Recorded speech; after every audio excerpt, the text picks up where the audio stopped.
nitakurunguza usirudie tena kwa mtu huyu.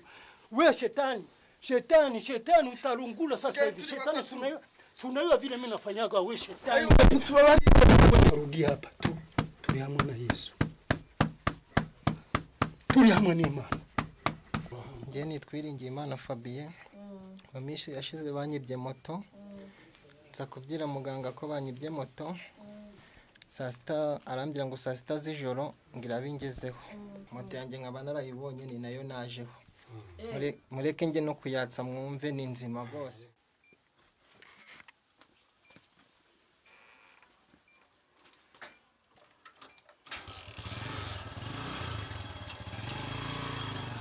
Twashobora kuvugana ari igiswahili ndacyumva, ari igifaransa ndacyumva, ari iringara ndaryumva, ari icyongereza ndaryumva.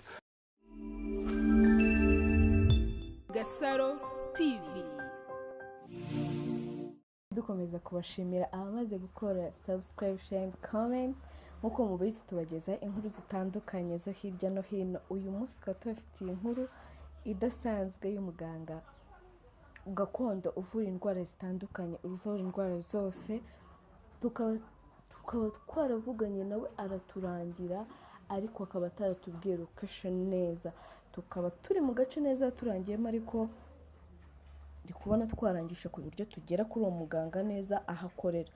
Yandi kubona umuntu imbere yanjye, reka murangishe.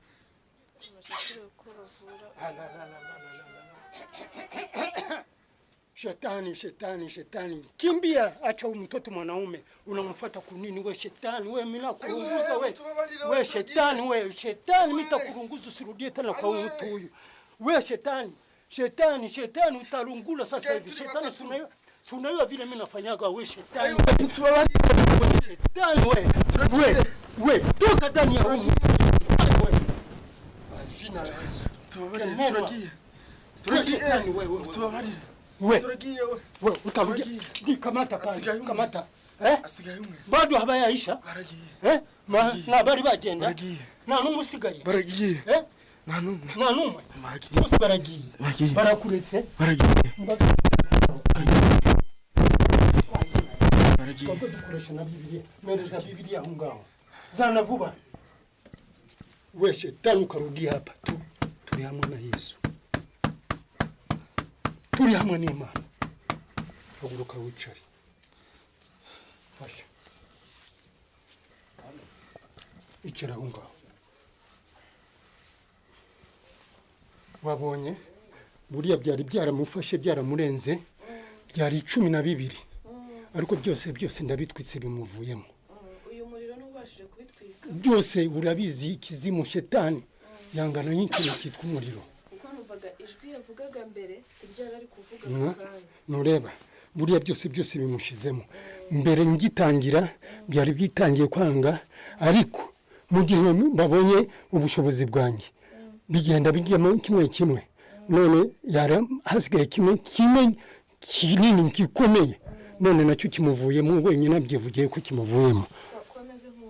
Ararushye buriya no kubera yuko biramurekuye kandi byari ari byo bimufitemo imbaraga. Yabasha kuvuga umuriro ubu yabasha kuvuga nta kibazo. Urumva noneho umeze ute bitandukanye no hariya gatoya? Ndumva ngubu nta kibazo mfite. Mbere se wumva umeze ute mu busanzwe? Mbere nabaga nicaye ariko simenye ngo ndi heto. Ukajya ubona mvura ahantu utazi. Ubu uri kubona ahantu turi ubu ngubu. Mwese ndi kubabona. Ngubu nta kibazo. Ndikumva nta kibazo kabisa. Umeze neza. Wumvise rero ukuntu umwana yaje ameze ntabwo ariko akimeze. Ubu ngubu ngewe iyo ndi kuvura iyo ndi kuvura ntabwo ngewe nk'ubu ngubu muha igihe agomba kuzishyurira. Muri kumva hari buriya ahangaha. Wumvishe mukobwa?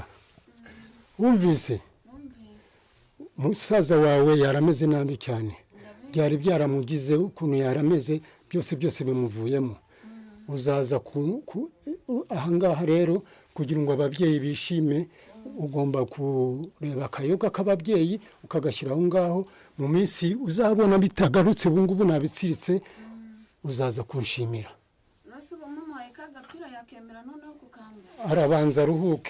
arabanza aruhuke umubiri we ntabwo wari wakumenya iyo mwamuhaga imyenda none ntabwo yayambaraga yari yabijugunya n'ikabutura yashakaga gukuramo niyo mpamvu tubona yabaye gutya aratambuka mfite ahantu nk'aba ngaba barushye bicara bakabanza bakicara niyo nzoga nkwereka uko tubikora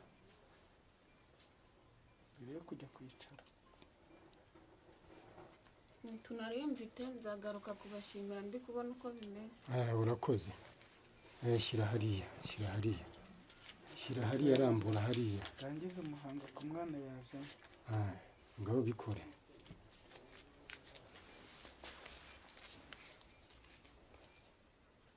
mwabonye buriya rero ariya mafaranga iriya nzoga ni inzoga y'ababyeyi baba bamaye uburenganzira bwo kugira ngo gire naho ubundi bwo ntabwo nca amafaranga buriya azagaruka kugira gute kunshimira niko bimeze uriya muhango wo kubakozaho amafaranga bazanye ku kayoga k'abakuru se biba bishatse gusobanura biba bishatse gusobanura yuko byerekana yuko ababyeyi babyishimiye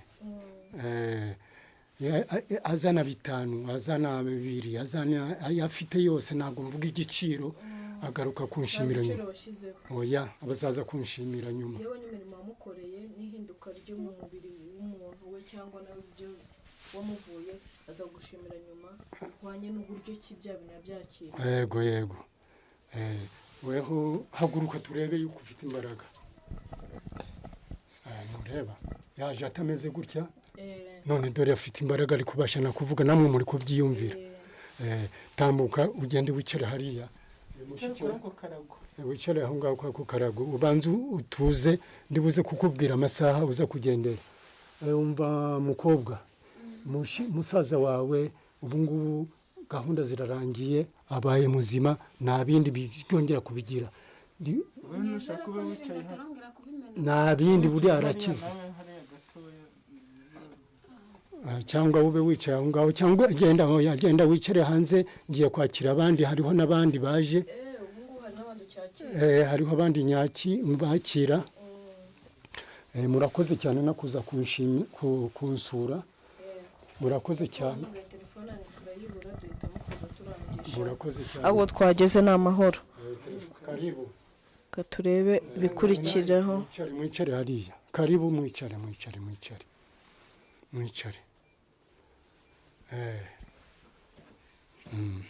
karibu babyeyi karibu habari muganga mzuri yule mtu wa Bukavu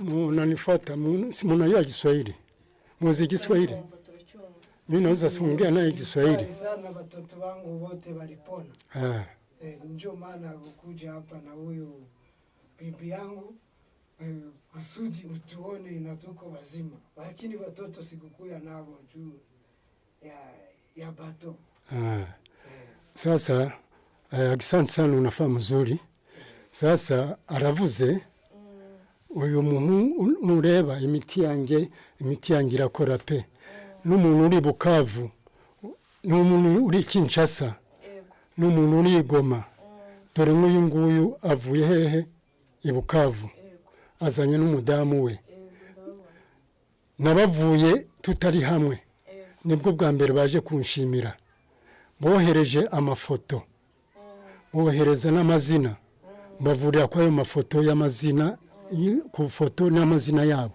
none baje kunshimira yuko abana babo bakize dore ngabo muri kubareba baturutse bishimye cyane baturutse Bukavu baje kunshimira ngo abana ni bazima mwigire hino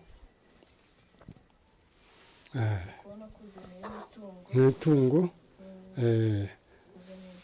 yishime murakoze cyane muganga ariko ikindi kintu nkeneye nilikuwa mimi naomba dawa ya kutia kunyumba kusudi wale watu wasirudie kwangu tena. Mbo merci dangu utaipata. Mbo merci nureba. Buriya ngewe ntabwo nca amafaranga iyo navuye umuntu azana ishimwe yakunshimira. Dore nk'uyu muntu uturutse Bukavu aje kunshimira ku gikorwa namukoreye. Dore ndebera mwana wanjye, ndebera kano kayoga azaniye ababyeyi ugashyira hariya ukamukozeho kishimwe aje kunshimira. Dore azanye n'akaboga nziza cyane y'ababyeyi. None se abana babo bari barwaye iki, bavuye gute, byagenze gute kugira ngo bakubone, inzira byaciyemo zose? Inzira zaciyemo zose hariho undi muntu w'umuvandimwe w'i Bukavu iwe yaraje azana ayoboje ndamuvura, maze kumuvura abarakize. Akize rero ageze i Bukavu arandanga. Mbese iyo umuntu yakoze neza agenda abandi bamuranga. Nk'ubu ngubu iyo mvuye umuntu nkaba muvuye agakira, iyo ageze ahantu agenda avuga ngo muzajye kwa muganga kanaka, muzajye kwa muganga kanaka, ni umuvuzi yaramvuriye. None ubu ngaba nishimwe baje kuvura, murakoze cyane ndabashimye. Igisigaye ndabashakira umuti murajyana hahandi ku mazu yanyu kugira ngo ibyo bintu bitazongera kugira gute gufata abana banyu. Merci papa. Asante sana. Sawa, mnafaa mzuri. Mtaenda nje munichunge kidogo, kisha niachane na haba bageni, nitabatafutia dawa yenye mtabeba. Na wazee hivi wazee nitabaomba nibaulize kama wanafurahi sana, nao niwaambie kama mulibaletea nani kuku. Si mnasikia kuku vile kuna nini? Sawa, muikale nje muda kidogo, nitabatafutia dawa yenye mtabeba. Nani mwenye iko nje? Ongoya. Karibu. Ongoya kwanza. Pardon. Nani mwenye iko nje? Hakuna mtoto iko nje nipelekee aka kanani nje.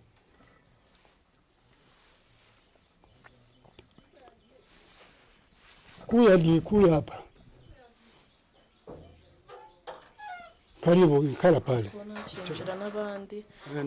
Ndabona ugifite. Oya mfita ngira abantu benshi ariko abonye hanze batonze umurongo. Nani Peti? Ambia ule Peti mwenye anarudia nyuma azashikire kano kantu. Nazashikire kano kantu akazirika hariya katagenda cyangwa naho kagenda kagaruka. Buriya kagucitse wakagaruka. Kagaruka.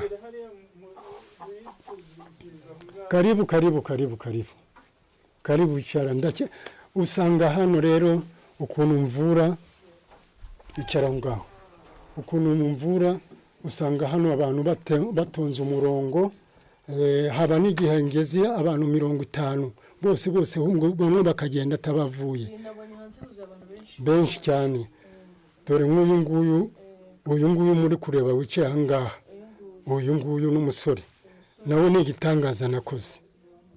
Ni igitangaza nakoze. Nawe ajanywe n'iki nishimo. Ubu ngubu uri kwakira abantu baje kugushimira.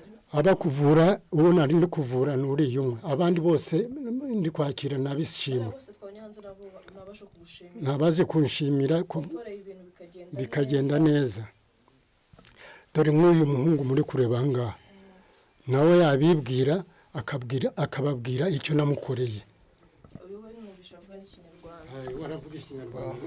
Ngiye nitwiringiye Imana Fabien. Mamishi yashize banyibye moto. Nza kubwira muganga ko banyibye moto. Saa sita arambwira ngo saa sita z'ijoro ngira bingezeho. Iri ni itangazo natanze kuri radiyo narayibuze, ariko aho maze kwibonera niho najeho. Narinje no gushima. Narinje no gushima kubera ibyiza yankoreye. Moto yanjye nkaba narayibonye ni nayo najeho. Mureke nge no kuyatsa mwumve ni nzima rwose.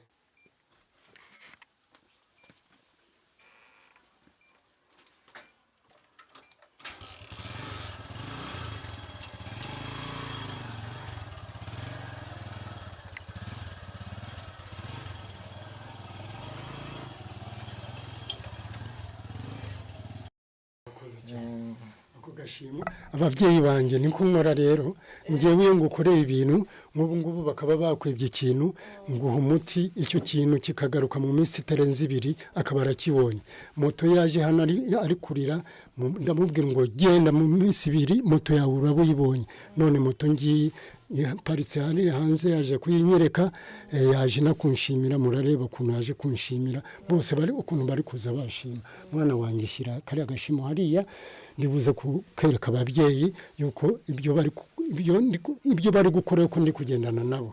None se uko byagenze moto ujya kuyibona izina harya ni Uwiringiyimana Fabien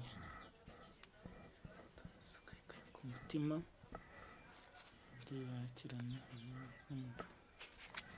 Mwana wanjye nuko nakwigishije nuko uzajya ukora mu komora ndashaje gukora neza vuba.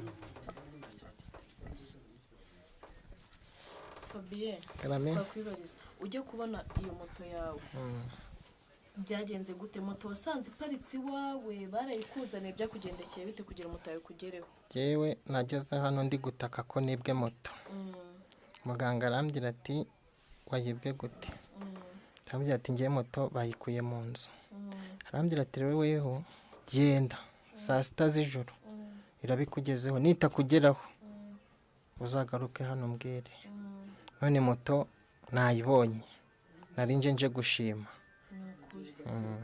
uwo muntu wayiguhaye wayizanye yaje akubwira ngo iki byagenze gute yaje ambwira ko yari yanyibye tugerana hano muganga muhimbabazi ariko hari umuti yari yamaye ngomba kugenda nitwaje yarambwiye ati mbese ngamukorera iki nanjye muhimbabazi naramubabariye naramubabariye ubwo turagenda nari ngarutse nje gushimira muganga turumva ko ibintu bya muganga bigira akamaro tukaba twiboneye ibihamya ko abantu baza kumushimira bitwaje n'ibyo babuze n'abarwayi bakaza barakize n'abarwaje bakabaha imiti tukaba twizeye ko uyu muganga yagaragaza umusaruro muze aka kazi cyangwa iyi migenzo ku rwawe ruhande hari abakunda kubyita ngo ni ubupfumu ni imyuka mibi wowe abo bantu wabasubiza iki abo bantu iyo baje kwivuza ntabwo bino mbabwira yuko ngewe atari ubupfumu yuko ndi umuganga kandi nkaba ntabwo nica iyo umuntu akoze ikibi araza akagisabira imbabazi nkamwihorera akagenda ariko kuvuga ngo ndahana ngo ndica ntabwo nica bazi yuko bose nicyo gituma ubona ishimwe ziri kuza bazi yuko ngewe imiti yanjye atari iy'ubupfumu atari ya guterekera ni ibintu byo kuvura aka kagana k'abantu baba bazanye ariko igihe mugasanze ntabwo twakabasigisha yuko nawe wakoze ageze ahantu nk'aha agenda asoma none se ukabona ufite bibiliya se tuzi ahantu bino bintu bihurira na bibiliya wasobanura abantu badukurikiye nureba ino bibiliya nicyo gituma mbabwira yuko ibintu byanjye atari ibyo guterekera cyangwa iby'ubupfumu muri kunyumva neza iyo ndi gutanga umuti kugira ngo umuti ukore neza ndawusengera iyo udasengeye umuti rero uri kuvura ntabwo umuti ukora neza ndawusengera namara kuwusengera ngafata muri bibiliya ngasoma isengesho ryanjye riba ririmo ahasigaye umuti ukagenda ugakora neza ubwo se nyuma yaho iyo umaze gukoresha bibiliya sibyo umaze gukoresha bibiliya cyangwa kuba tweretse ikimenyetso cyabera nikitwereka ko bino bintu atari imyuka mibi ntabwo ari imyuka mibi kubera yuko nkoresha na bibiliya none se muze noneho twaba abadukurikiye ku Gasaro TV n'abadukurikiye hanze y'igihugu ko dukurikiranywe n'abantu benshi kugeza aka kanya mbese bagukeneye cyangwa bakeneye kuvugana namwe babakurikira gute amazina yanyu kugira babashe kubamenya kugira ngo babashe kumenya izina ryanjye banyita Gasamuguna icyo bisobanura iryo zina rituruka ku gisekuru cya kera ni izina riteruka ku gisekuru cya kera kandi igisekuru cyanjye cya kera kikaba cyaraturukaga hehe hakurya muri Kongo. niho waturutse rino zina Rino zina niho ryaturutse. Ndi hano mu Rwanda ariko ni izina ryaturutse he basogokuru banjye. mwe nawe ugenda umuryitwa uko mukurikirana Uko tukurikirana niko nk'ubu ngubu nshobora kwitwa kanaka. Ni izina rya sogokuru wanjye naryo bakarishyiraho. Sasa no kugira ngo bamenye banshakira ku nimero za telefone. Izi nomero za telefone ndazifite. Kandi ikindi nakongeraho bashatse kunshaka ari Kinshasa, ari Bukavu, ari Goma, ari Nairobi, ari mbese mu gihugu mu mahanga hose banshakira ku iyi nomero. Iyi nomero ngiyi mwayisoma akaba ariyo mwatanga bakajya banshakira ku iyo nimero. Yego yuko iyi nomero zose ari hehe ari mu mahanga hose bagomba kuzigira. Ari umunyamahanga ari Kinshasa atazi Ikinyarwanda yanshakira twashobora kuvugana ari Igiswahili ndacyumva, ari Igifaransa ndacyumva, ari Lingala ndaryumva, ari Icyongereza ndaryumva, ari muri Amerika ashatse kunshaka nawe yanshakira ku iyo nomero. Kandi ikindi nakongeraho ari Kinshasa atabasha kuza yakohereza ifoto n'amazina yari Kinshasa akayohereza ku iyi nomero. Nkaba namufasha ndi hano mu Rwanda ari Kinshasa. Cyangwa ari muri Amerika yanshakira ku iyi nomero tukavugana akaba yakohereza ifoto ye n'amazina ye nkaba namufasha ndi hano nawe ari iyo ngiyo. Yuko bano babyeyi nkorana nabo mwumvise ababyeyi nkorana nabo mwumvishe ngomba kubahamagara njyewe ndi hano bakaba bangira aho ngaho Kinshasa cyangwa bakaba bangira muri Amerika cyangwa mu mahanga hose. Kasa wakoze cyane kuba duhaye karibu iwawe tukaba twabashije kureba ibikorwa bya ukora umunsi ku wundi ubufasha uhereza abantu. Tukaba twishimiye kuba watwakiriye Kasa, tukaba twabonye uko ukora ubuvuzi bwawe, tukabona ko bagushimira, twabonye ko ibintu ukora ari ukuri koko. Ubutaha tuzagaruka natwe tuje kureba mbese bigeze he, bimeze bite, tugaruke kubasura ntabwo kiba kituzanye gusa ari ukuza kumenya ngo mukora mute. Nta kibazo murakoze. Murakoze cyane. Hari ntabwo mwagera ahantu h'umuvuzi aho umuvuzi nkanjye umusaza muri abana banjye mungana n'abana banjye ngo muhave mudasomye ku kano kantu nta kantu umuntu wese waje mu iyi nzu agomba kugafata akasomaho kugira ngo ababyeyi ugenda amahoro mu nzira, ababyeyi ugendane nabo n'ababyeyi ugendane nabo mu nzira. Ugomba gushyira ku munwa ukasomaho ababyeyi bagasigara bishimye.